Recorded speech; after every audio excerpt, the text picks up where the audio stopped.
So my husband's been saying that I've been doing better since I've stopped smoking weed. Financially, emotionally, at least I'm not easily gaslit, and my DID hasn't been.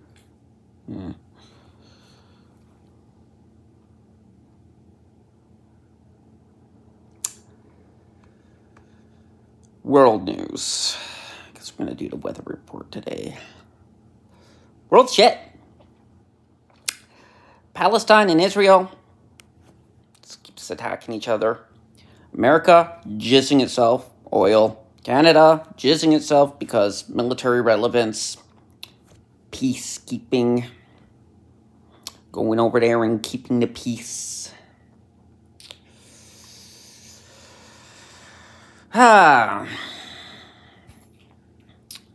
The AGL and the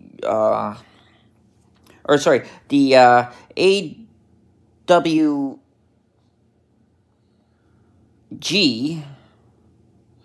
and the CWG and the AGA and the AGC all made contracts, which is good because when you pay your actors and your writers, they won't go home.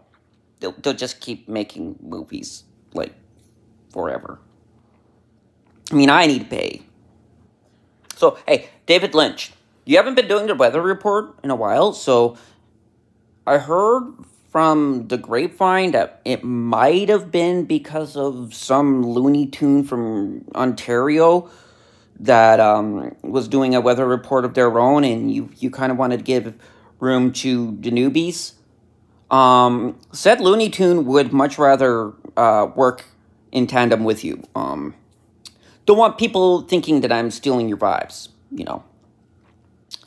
Also, I just happen to have this really cool movie idea that you would really like. You and Guillermo del Toro and a few other directors from the classical era of crazy films. Let's just put it this way. This film will make Eraserhead seem nice. I mean, it was nice. If you want abstract horror that feels like a bad acid trip, and yet is strangely, there's actually nothing in that movie that should make you feel scared or unsettled, or there's nothing ominous about the movie. That's the worst part of it. It's just so scary, and nobody knows why. It's just a guy who hallucinates about, like, this moon-headed girl who dances, and something about a mutant baby, and then his head blows up because, like, the prostitute next door asks him if he wants to have free sex. So, yeah, you know, I'm just kind of pointing out, my film, the idea, it would actually be horrifying, but also beautiful. Both. On that note, problems in the world. Yeah, geriatric capitalism still dying. The cure literally would be an actually free market instead of all of the wealth being stuck up at the top. Everybody being able to be a part of the marketplace and be owning businesses and creating businesses. Yeah, that would fix the geriatric capitalism problem. That would fix it. But CEOs are never going to do that. They're like, no, we want slaves. Excuse me, I got some beluga stuck in my tooth. Did I say slaves? I mean, we want a free market. Yes, we want a free... No, that's not what you're describing. That's not a free market. That's an unfree market. There's no competition in that kind of market, because when there's too much competition, you know, too many chefs in the kitchen spoils the soup, blah, blah, blah. You can't trust the consumer to be being the market maker. You can't trust the consumer to be owning the grocery shop. I mean, like, that guy got beat up and swatted by a grocery shop owner. That's what happens when you get a completely, like, you get such a open market. It just becomes open season for the trannies. Not a good sign. The reality is they just don't want the financial burden to end up on the rest of us rather than just them, because they want to shoulder that burden personally. They want to be the only ones shouldering that burden at all. It's not a really good sign, because it's just going to kill the economy. There's not going to be a market if nobody can afford a house, a car, food, because everybody will be dead. If you can't afford food, rent, and travel, what is the point of having an economy? If nobody can afford anything, then you might as well just go to a moneyless society where everybody just gets everything for free. Because if nobody can afford anything, that's what they're going to be doing. They're going to be having to get everything for free. Now, the other thing that would help, basically, is if everybody in the hiring positions basically stop saying, well, trannies are pedophiles, and gay people are pedophiles, and black people are criminals, and blah, blah, blah. None of these things are true. You know it. You just watched an idiot Fox News host decide it was true, despite the fact that Fox News only purveys fake news. And unlike the Inquirer and the Onion, they act like it's real when it's not. They've been sued so many times successfully for libel that they went bankrupt. Why did Disney buy Fox? Because Fox went bankrupt because of Fox News.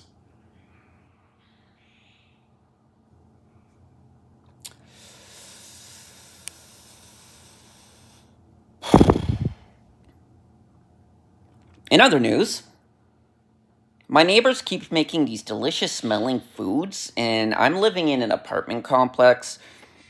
Last night, somebody was making some kind of a meat pie, and it just smelled delicious. The other night, somebody was making bacon, and then another person started cooking lamb, and I mean, it was getting on 12, 1 o'clock, and I was starving. It was like, guys, you really need to consider not cooking such delicious smelling food that late at night. It's just, I mean, that'll make a person hungry. And if you ain't sharing that food with me, could you please keep it to regular supper hours, like 5, 7 o'clock kind of area? Because, God's sakes, the shit smells delicious, and I am literally contemplating going to your apartment, knocking on your door, handing you my plate, and saying, could you put some on my plate, please? That smells delicious.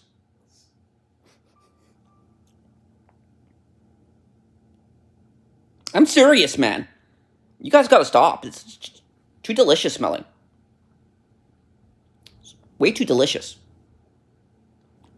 We don't have that kind of food here.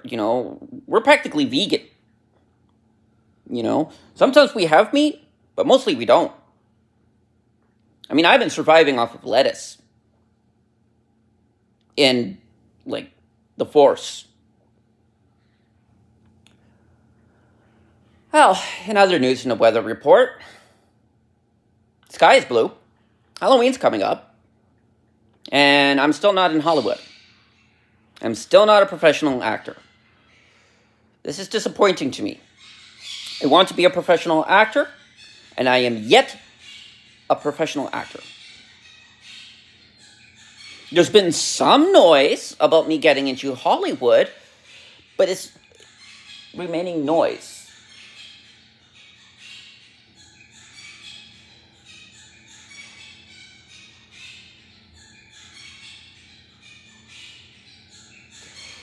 Um,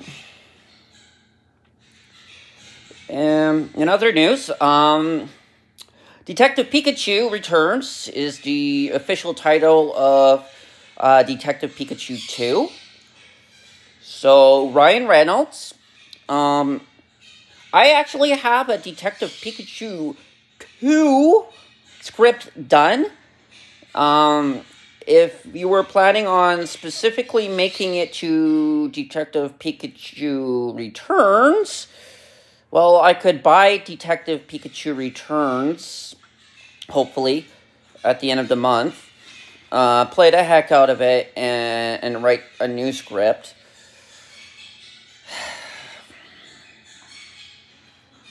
But, Ryan Reynolds, you should take a look at the script that I've already written. It's really good. You will like it. There's this, like, whole psychic thing going on. There's, like, this, Pokemon Puzzle Island, tie-in, and, like, you'll actually like this one.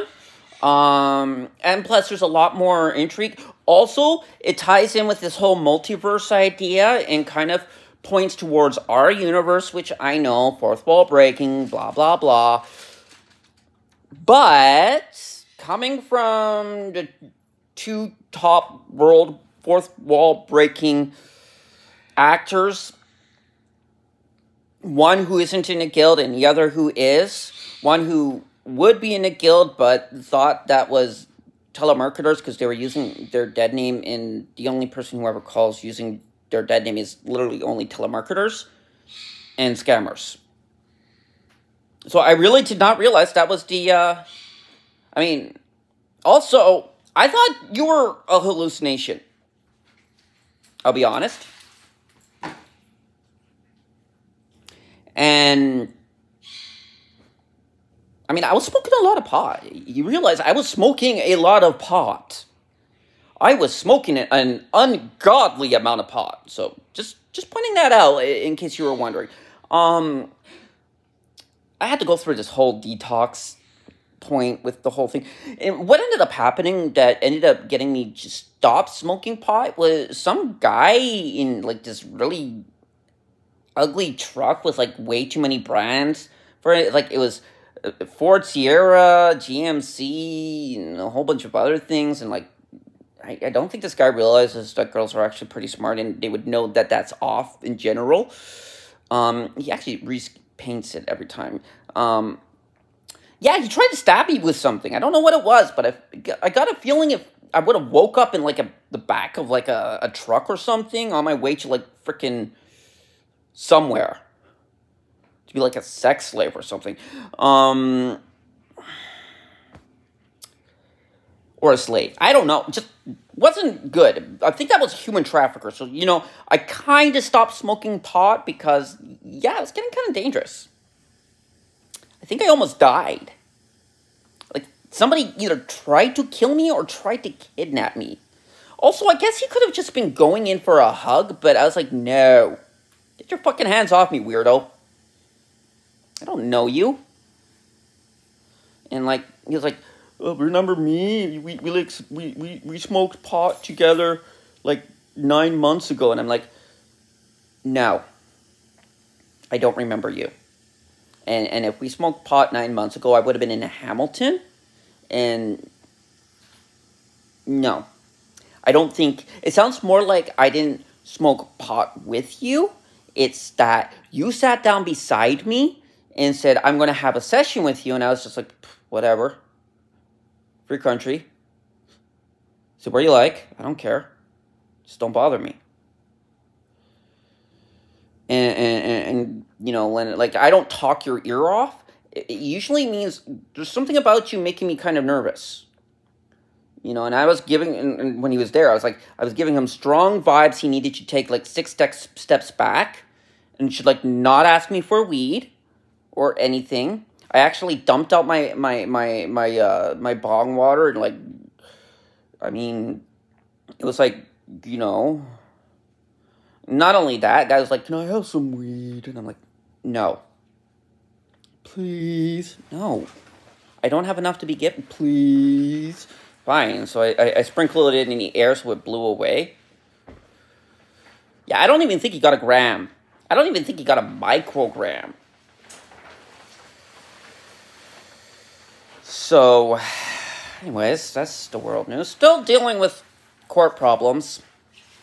At least I got a lawyer now. Can't tell you what's going on in court. It's the law, and I don't want to go to jail. Anyways, that's the weather report. Ryan Reynolds, everybody else, get in contact with me. Jesus Christ. Oh, and Canadian Actors Guild, call me back. I'll give you my number. I promise I won't scream in your ear. I thought you were collectors. Sorry. Yeah, my husband will pay the $200 fee. What? It means I'll get acting potential. So, plus, I think it helps you get, like, other stuff. Anyways, love ya.